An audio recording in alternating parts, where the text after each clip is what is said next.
The smell hit the station before the ship did. Veldra Station's docking sensors picked up the Velshundi warship 11 minutes before it requested emergency clearance. By then, the biological hazard alarm had already triggered in the creature holding bay on level 4. Something aboard that ship was in distress. Something large. The warship was called the Iron Fawn. It docked hard, clamping onto Bay 7 with a screech of metal that made the station crew wince. The ramp dropped before the seal was even fully pressurized, and Warlord Doru walked out first. He was tall, even for a Velshundi. Gray-plated skin, for arms, and eyes the color of molten copper. He wore no ceremonial armor, just field gear, scratched and scorched. Behind him, 6 warriors carried a transport sled at a full run. On the sled was Grak. The creature was the size of a heavy cargo loader. 6 limbs, thick as support columns. A body covered in dark, bioluminescent quills that had gone dim, barely flickering. His jaw, which could bite through reinforced hull plating, hung half open. Every few seconds, a low vibration rolled out of his chest. Not a growl. Something worse. A sound that had no name in any human language, but every living thing that heard it understood it the same way. Pain. Director Orvin met them at the bay entrance. He was a Sulhuri, wide, gray, and shaped something like a mushroom that had learned to wear a uniform. He held a data pad against his chest like a shield. Warlord Doru, he said. We were not given advance notice of a live fauna transport. My companion is dying, Doru said. He did not raise his voice. He did not need to. Your medical wing will treat him. Orvin looked at Grak, then back at Doru, then at the sled, which had left 3 deep grooves in the station floor just from the weight. Of course, he said. Right away. He lied. Within the hour, the medical wing had received refusals from every senior doctor on the station. Dr. Pellin, the Yeti trauma specialist, cited incomplete biological data on Velshundi war beasts and a prior incident in which a colleague had attempted a routine scan on one and lost 3 fingers. Dr. Voss, the xenobiologist from Reach Station, reviewed the case for 4 minutes and submitted a written refusal that was mostly a list of ways Grak could kill someone during a basic examination. The 2 Sulhuri medics on shift simply did not respond at all, which Orvin took as a no. Grak was moved to the reinforced holding bay on level 4. The blast walls were rated for Category 5 fauna. 2 of the restraint harnesses had already been bent out of shape by the time the sled was unloaded. Doru stood outside the observation glass and did not move. Orvin stood in his office and scrolled through the station personnel list with the desperate focus of someone looking for any name that was not already a refusal. He almost missed her. Dr. Nora Hale. Human. Xenoveterinarian. Licensed under the Interstellar Fauna Care Act. Certified in Deathworld species handling. Currently assigned to Veldra Station's Creature Bay, a section of the medical wing that dealt with transported animals, smuggled fauna, and the occasional escaped livestock situation. She had been on the station for 14 months. Orvin had, in that entire time, spoken to her twice. He sent the notification. 3 minutes later, his desk screen blinked. She had accepted. He had expected questions. A delay. A counter-refusal. He got none of those things. He got a single follow-up message that read, "Send me his full file. Everything you have on Velshundi war beast biology. I will be at the holding bay in 10 minutes. Orvin stared at the message. Then he sent the file and walked to the observation deck, because he was not going to miss this. Nora Hale arrived at the holding bay with a worn carry bag over one shoulder and a handheld scanner in her other hand. She was not large. She was not visibly armed. She wore standard-issue station medical clothes and boots that had seen a lot of use. She stopped outside the bay door, read through the file on a small screen clipped to her wrist, and did not speak to anyone for 2 full minutes. Then she looked up at Orvin. Has he eaten in the last 20 cycles? We don't know, Orvin said. Has anyone gone inside? No. Any imaging done at all? We could not get close enough. She looked through the observation glass. Grak was on his side. His quills were almost completely dark now. The vibration in his chest had slowed. One of the Velshundi warriors outside the bay had turned away. Even they could not watch. Doru was still at the glass. He had not moved in 2 hours. His hands were pressed flat against the barrier, and his copper eyes were fixed on Grak with an expression that had no politics in it. No warrior's pride. Nothing military at all. Just a person watching something he loved fall apart on the other side of the glass. Nora looked at him for a moment. Then she picked up her bag and walked to the bay door. "Wait," Orvin said. "You are not going in without a containment team." "A containment team will agitate him," she said. She tapped the door control. "I will call if I need something." The door opened. She walked in. The door closed behind her. Every person on the observation deck held their breath. Grak heard the door. Even half-conscious, even broken with pain, the instinct was still there. His head lifted. His quills, dark and dim as they were, shifted. One front limb pushed against the floor. The vibration in his chest changed. Lower, slower. A warning that shook dust from the overhead lights. Nora stopped just inside the door. She did not retreat. She did not call out. She stood completely still and let him look at her. This was the first rule. Let the animal find you before you move toward it. Let it decide you are not a threat before you ask it to accept your presence. It worked on Earth with lions. It worked with bull elephants. It had worked on a Deckary spine hound 2 years ago on Reach Station when 3 armed handlers had already been thrown against the wall. The animal had to believe the choice was theirs. Grak stared. She breathed slow, kept her arms at her sides, did not make direct eye contact. Not a stare, not a challenge, just a soft, unfocused gaze slightly to his left, the way you looked at something large and dangerous when you wanted it to understand you were not hunting it. 10 seconds passed. 20. Grak's front limb settled back down. The vibration in his chest did not stop, but it shifted again. Still pain, but the warning edge came out of it. Nora took 1 step forward. Slow, deliberate. She spoke, not to anyone listening, just into the space between them, low and steady. "All right, I see you. You're having a very bad day, and I'm not going to make it worse than it already is." She took another step. He watched her. She crouched down to his eye level. At his full height, Grak would have towered over her. On his side, collapsed, she was close to level with his head. She could see the texture of his quills, the dark root coloring that meant blood flow was poor, the slight swelling along his midsection that was visible even under all that armored plating. His breathing was shallow. His secondary limbs were curled inward, which in most quadrupedal fauna meant one thing: internal pain. She opened her bag. Slowly, she took out the scanner and held it up so he could see it. Not pointed at him, just visible. Let him smell it. If Velshundi War beasts smelled the way the file suggested they did. He sniffed at the air, did not move away. She began the scan from a distance, working outward to inward. She narrated as she went, not for Grak, but for the observation deck. Scanning outer quill layer. Blood flow reduced across 60% of the dorsal surface.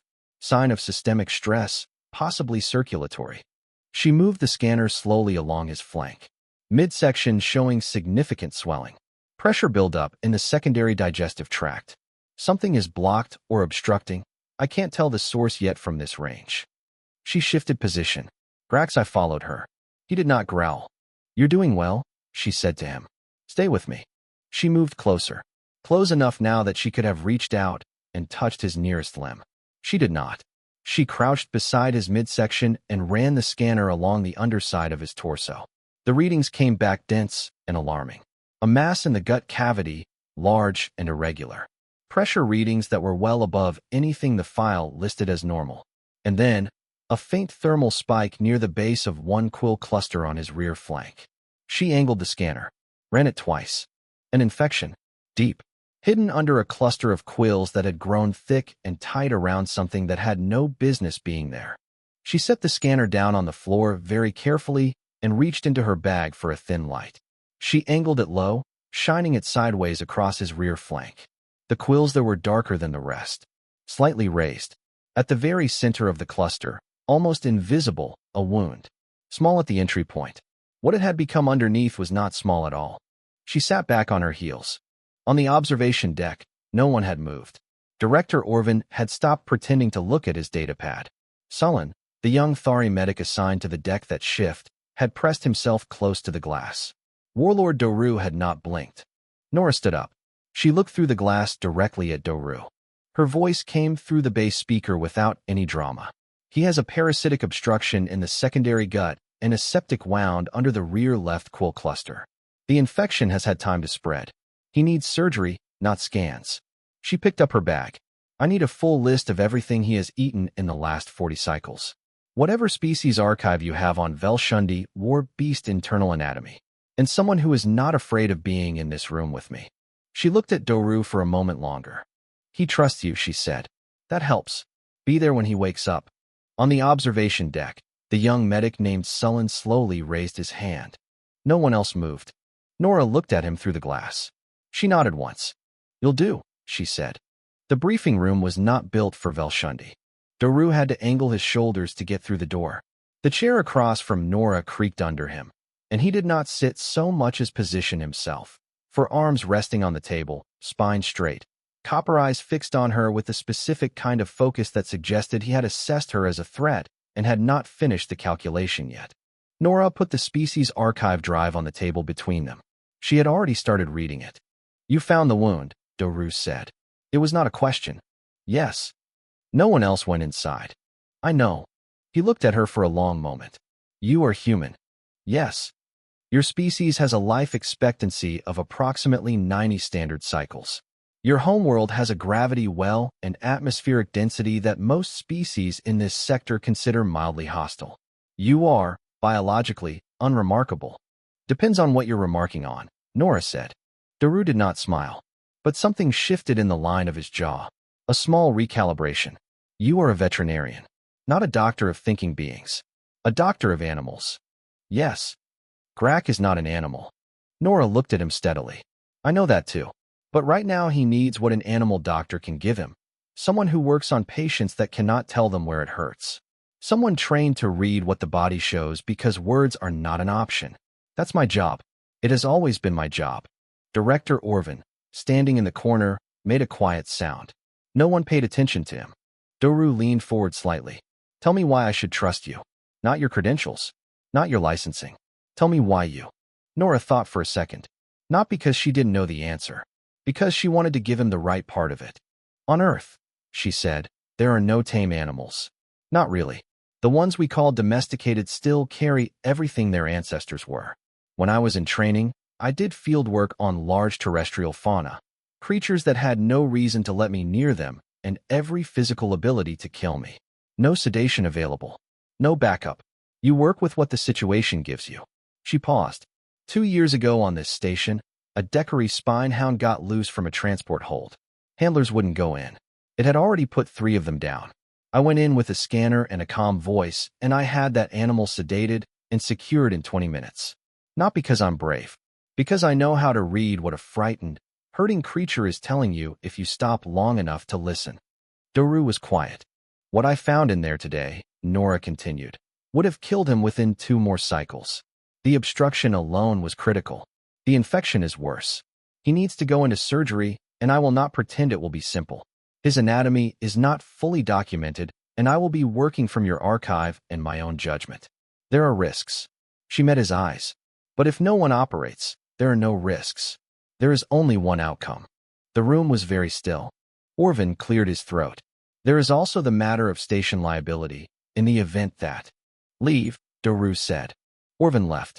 Doru looked at the archive drive on the table, then back at Nora. His copper eyes were not soft. They did not become soft. But something in them moved, a weight, like something heavy settling into a different position. Grak has been with me for 19 cycles, he said. He was given to me as a pup. His mother was a bonded war beast, as was her mother before her. This line has fought alongside my family for 3 generations. He is not a weapon. He is not equipment. He stopped. He is the last of that line. Nora said nothing. She let him finish. If he dies on this table, Doru said, it will not be because I did not try. I need to know the same is true of you. It will be, Nora said. That is not a guarantee. No, she said. It's not. I don't give guarantees. I give effort and honesty and every piece of skill I have. That's all any doctor can give you. Anyone who tells you different is lying to make you feel better. Doru looked at her for a long time. The kind of look that was not hostile anymore, just deep and searching and very tired. Then he slid the archive drive back across the table toward her. One condition, he said. Name it. You do not let him die alone. If the surgery fails, if there is a moment where it is clear he will not recover, you stay beside him. Not your assistant. Not a medic. You. Nora picked up the drive. Agreed, she said.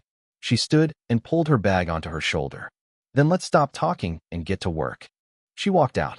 Daru sat at the table for one more moment, alone, and then stood and followed her. It took 4 hours to prepare. The holding bay was not a surgical theater. It had no sterile field emitters, no adjustable table, no instrument trays rated for a patient of Grax's size. What it had was space, blast walls, and a group of station crew who had apparently decided that watching Nora work was more important than their scheduled duties. She did not send them away. She put them to work. Lighting rigs were pulled from storage and angled low.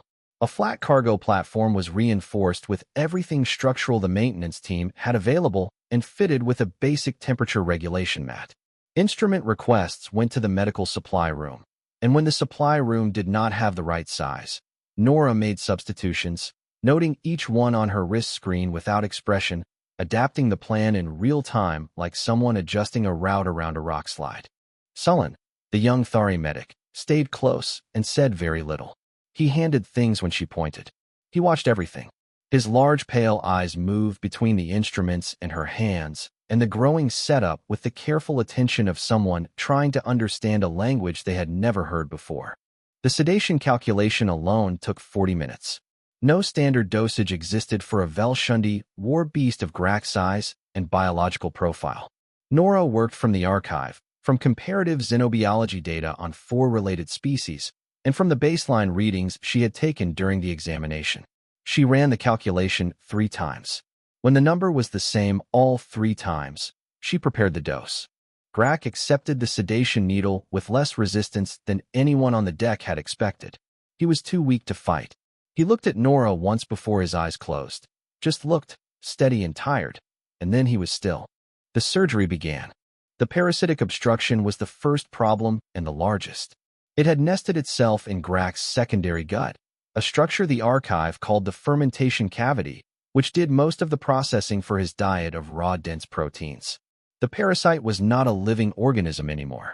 It had died inside him, probably cycles ago, and calcified. What remained was a mass of hardened organic material the size of a large storage container, pressing against every surrounding structure with the patience of something that did not need to be alive to cause damage. Nora cut slow and careful. She talked as she worked, not to Sullen, not to the observation deck. Just a running, quiet narration. The habit of years of solo fieldwork when thinking out loud was the only way to keep the process organized. Pressure on the left wall of the cavity, moving the retractor, there it is. Sullen handed her the extractor without being asked. She glanced at him. He had figured out the rhythm. The obstruction came out in 2 sections. The cavity behind it was inflamed and raw, but intact. No rupture. She exhaled slowly. The second problem was worse. The septic wound under the quill cluster had been spreading for longer than she had hoped. The infection had tracked along a connective tissue pathway, something the archive called a tension line, which ran between Grax's rear limb assembly and his central torso. The tissue around it was dark and soft and wrong. She cut away what could not be saved. She flushed the channel with the closest compatible antiseptic she had been able to mix from station stores, watching the color of the drainage change from dark to pale as the flush ran through. Then the vitals crashed. The monitor, a jury-rigged link between Grax's body and the station's medical system, dropped 2 readings at once. Heart analog rate falling. Pressure falling. Sullen made a sound. Just one. Then his training came back, and he moved to the fluid line without being told. Nora did not move faster. She moved with more precision. There was a difference. Faster was panic. Precise was control. She found the bleed point in 30 seconds, a small vessel that had been under the infected tissue and had opened when the dead material was removed. She clamped it. She held pressure. She watched the monitor. It climbed back, slowly, then steadily. She held pressure for another full minute before she moved on. The stress fracture in the inner support rib, the third problem, the one she had flagged last in her pre-surgical notes, turned out to be less severe than the imaging suggested.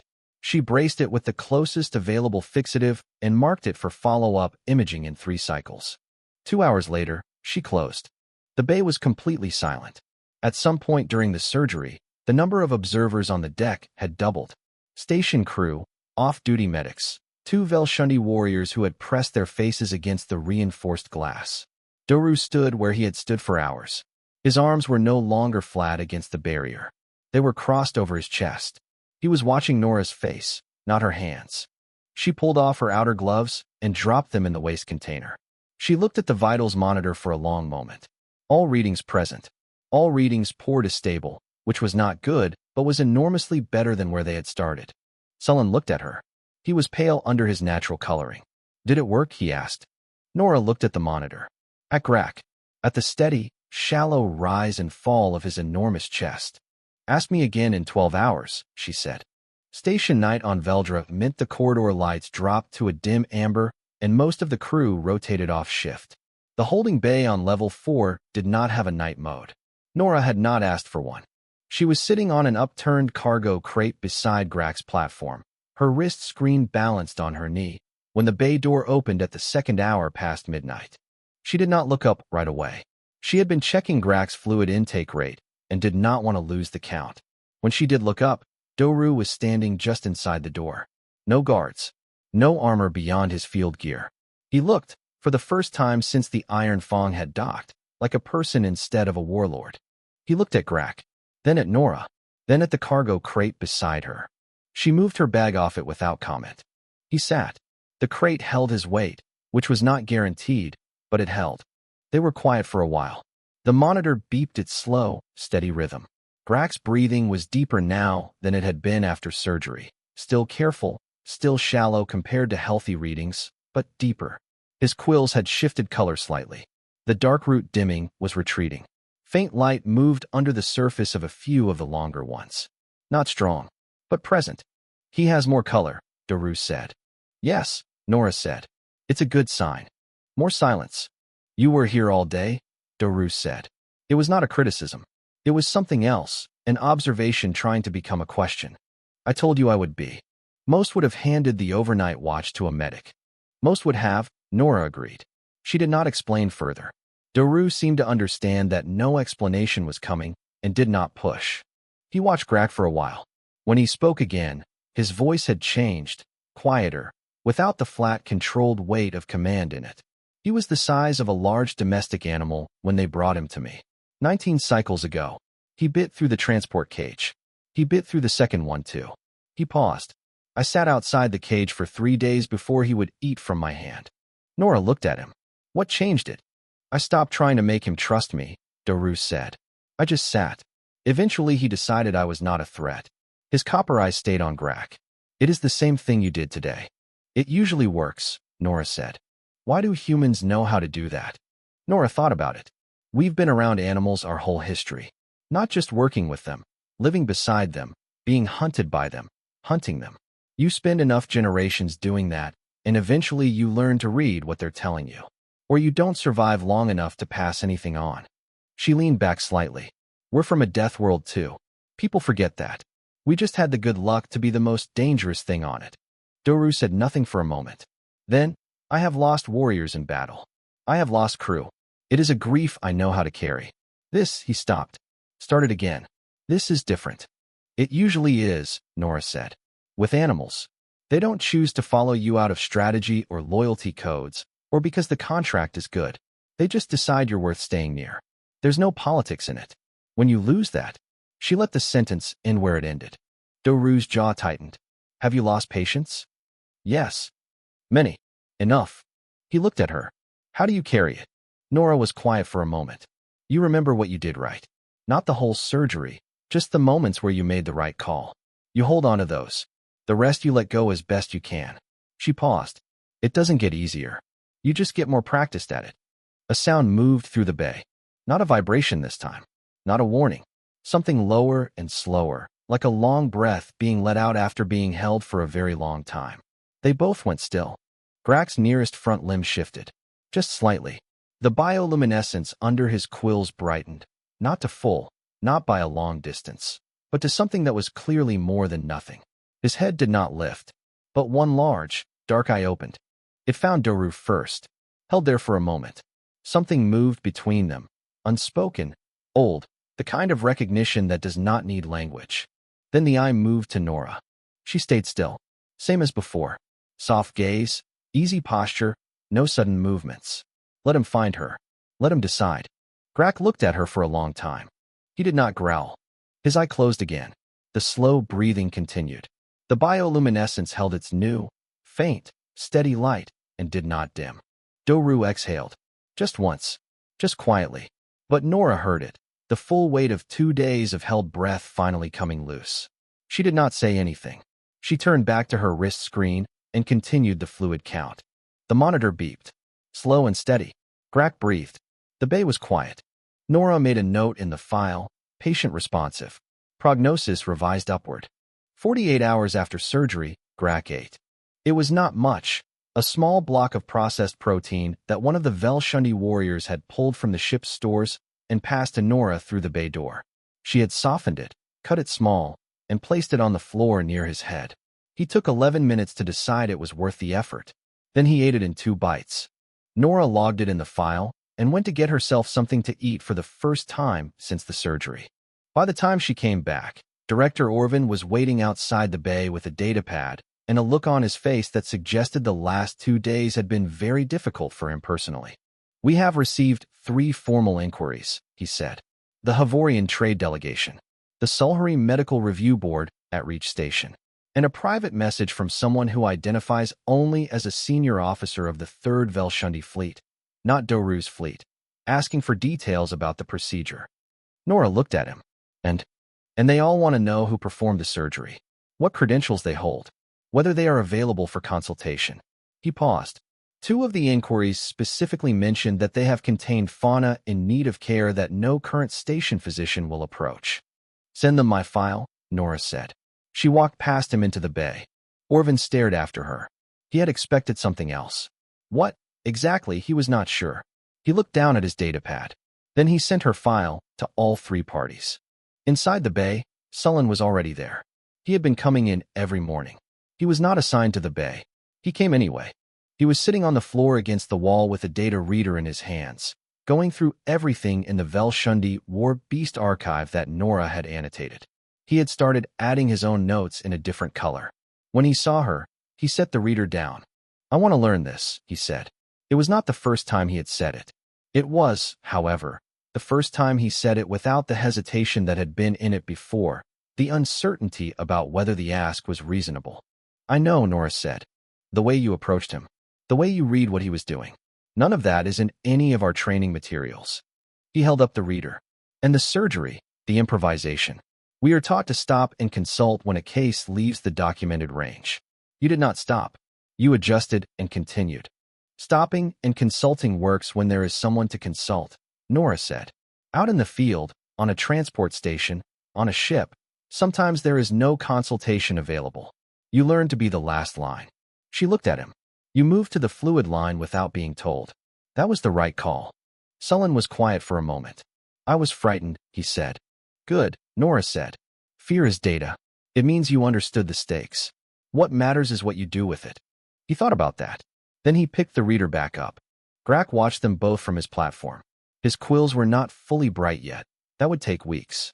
But they moved when he breathed now, a slow shifting of light that had been completely absent when he arrived. He had allowed Sullen in the bay that morning. Not close, but in.